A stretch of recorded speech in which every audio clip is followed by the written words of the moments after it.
Well, better late than never, right? The episode opens up with our main character, Kate Kane, narrating as she swims in the frigid waters of the Arctic in her underwear. But you know as well as I do, stories, like the people who tell them, aren't always what they seem.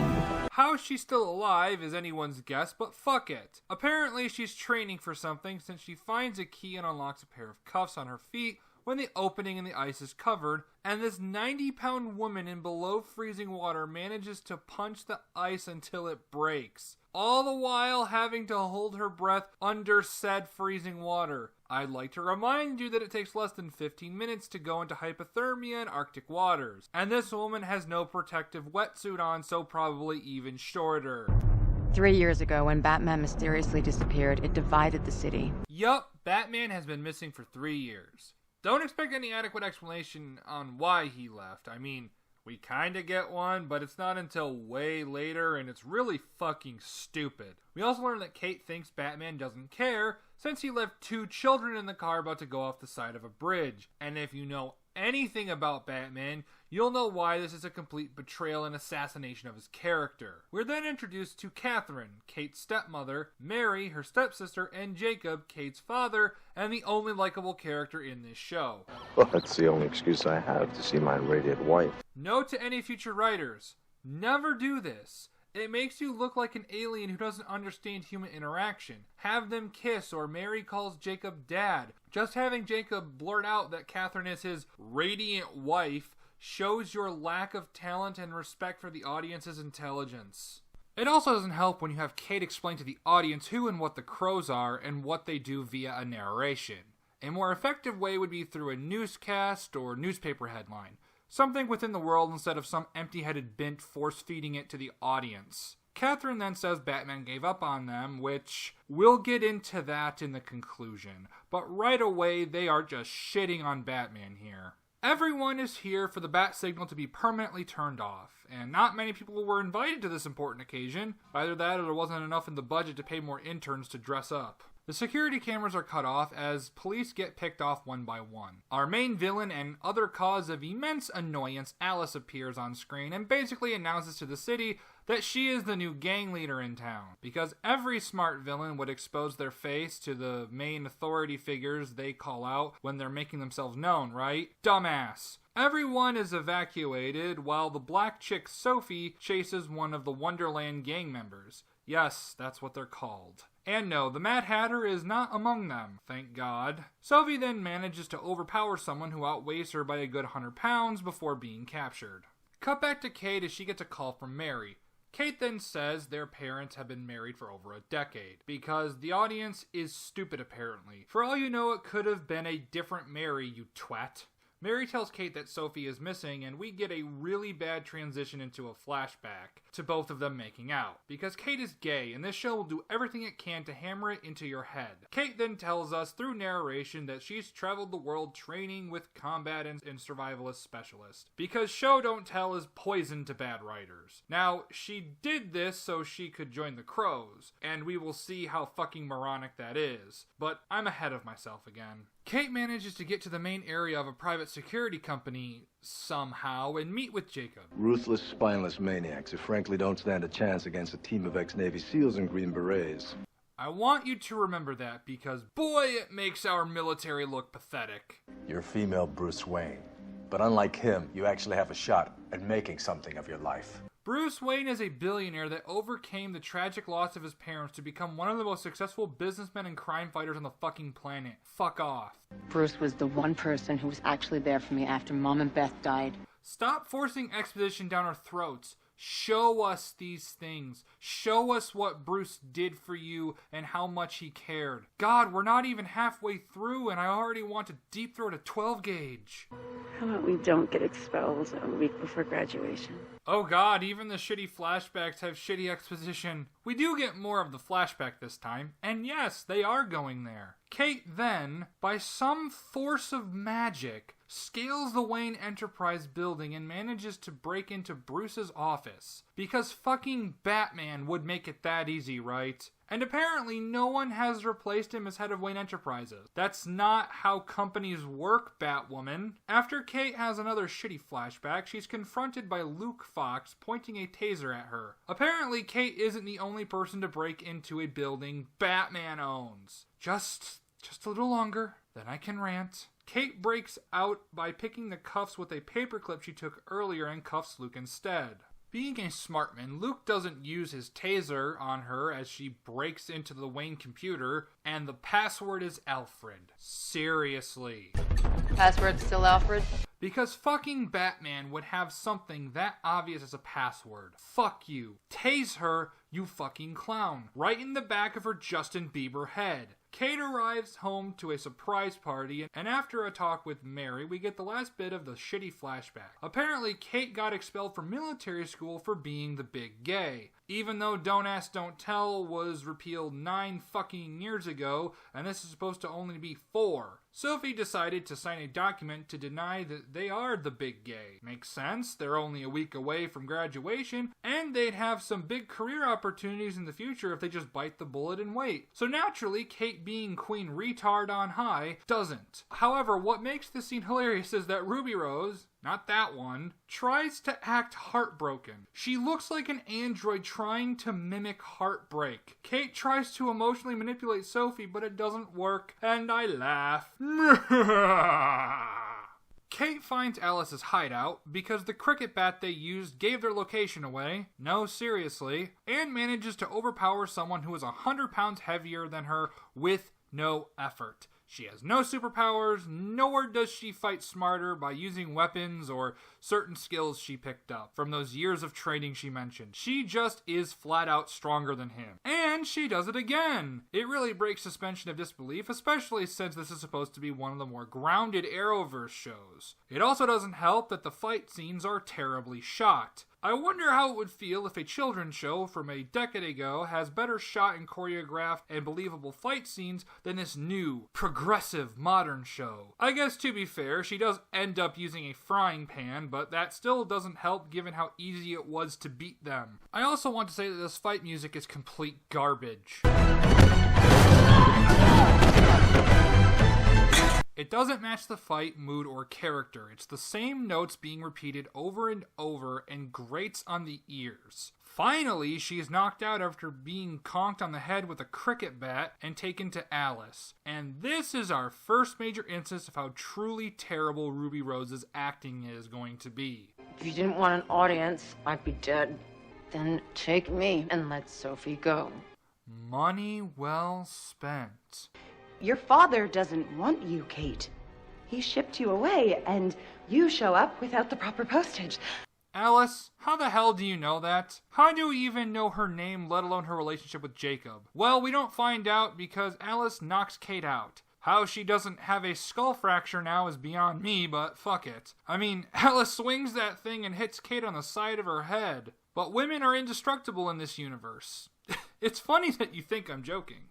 Kate is then taken to Mary's illegal underground hospital to get patched up. I question how she's even able to keep this place secret from the police since she'd have to steal all the supplies, but world building is gayer than Kate, so just don't think about it. Kate then goes to Jacob, who expresses some very obvious concern for his daughter, and rather than hug her dad, clearly shaken up by the event, she just vomits up exposition onto the screen. Yeah. Here I am telling you, her vendetta isn't against Gotham, isn't against the Crows, but against you.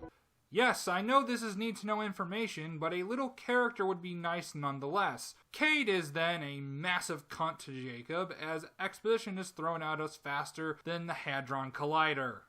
What did I tell you after you got expelled from the academy? Kate, I love you. I wouldn't want you any other way. Remember what you said, because it was right before you sent me away to train for a job that you were never going to give me. Again, a lot of this would mean so much more if we had seen the training Kate had gone through and her relationship with her dad before this. This episode is an entire season crammed into 40 minutes.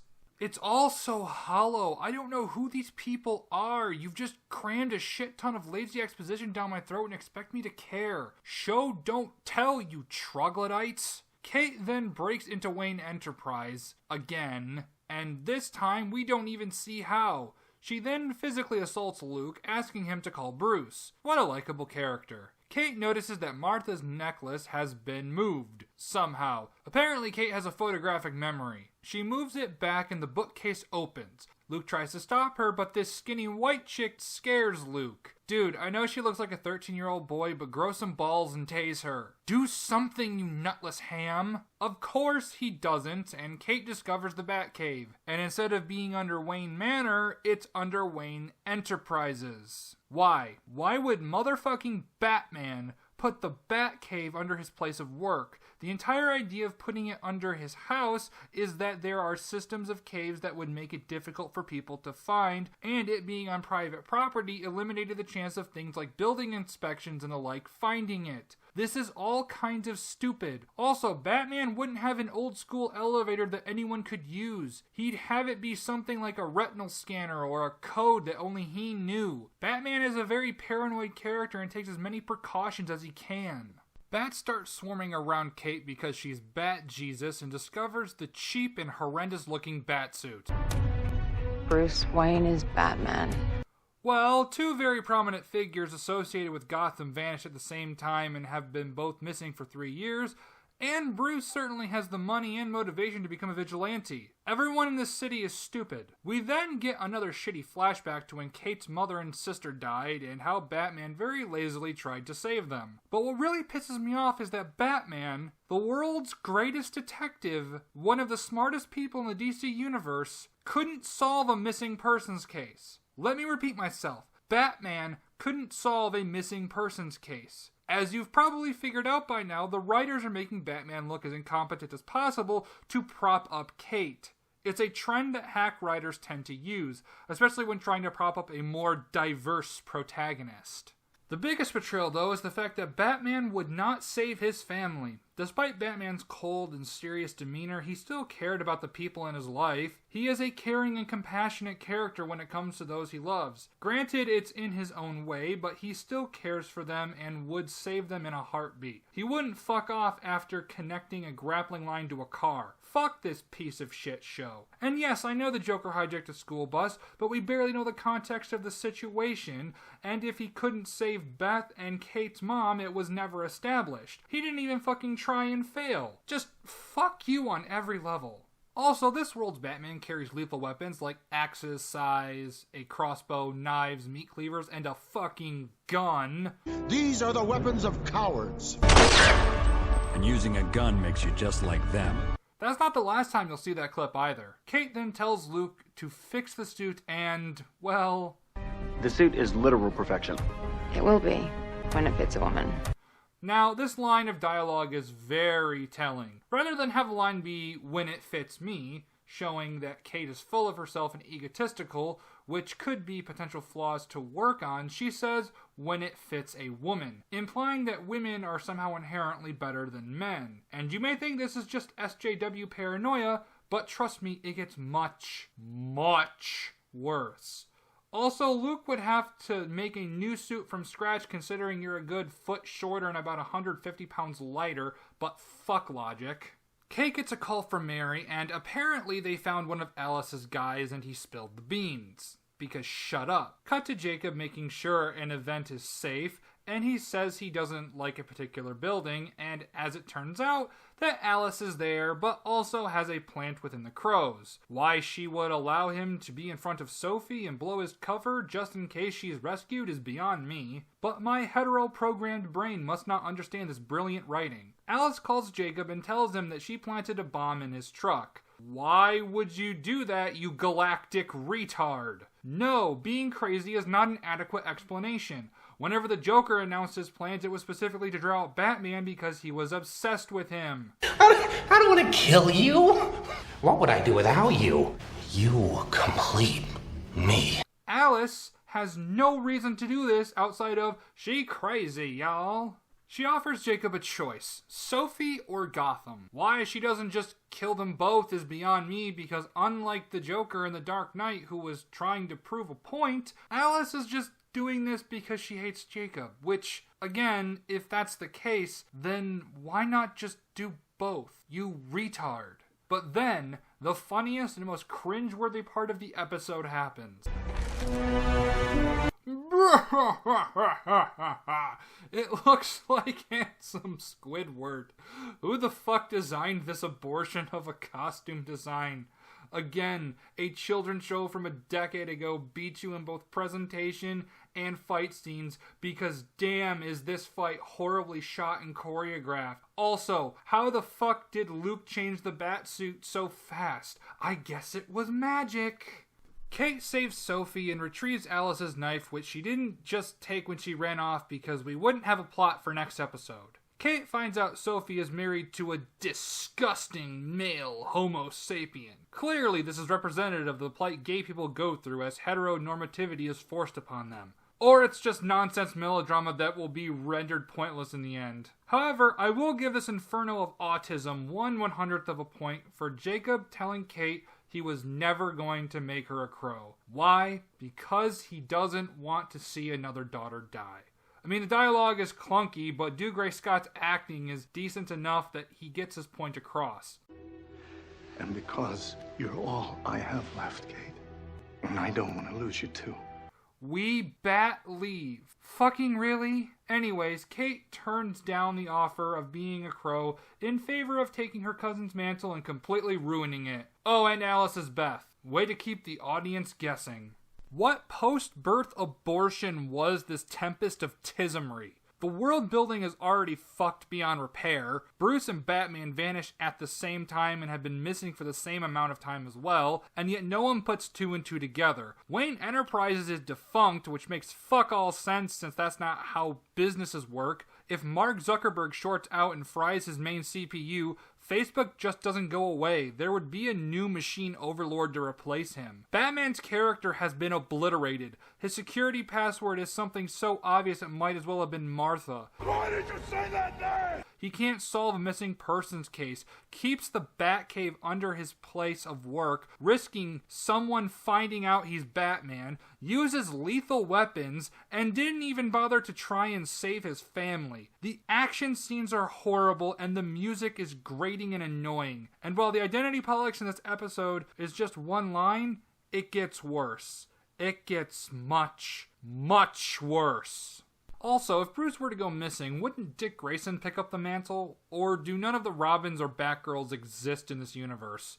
The constant narration of Kate telling us certain things like her training and relationship with Jacob is a very poor choice, not only because Ruby Rose can't act, but that it's a very lazy way to get us to connect with her. Imagine if we saw her train, flashing back to certain parts of her life that aren't in 2 FPS, seeing how her relationship with her father was strained, even showing how close she was with Bruce, endearing us to her despite the massive chip on her shoulder. But nah, we gotta get this plot railroad on no matter how rushed and poorly conceived our world and characters are.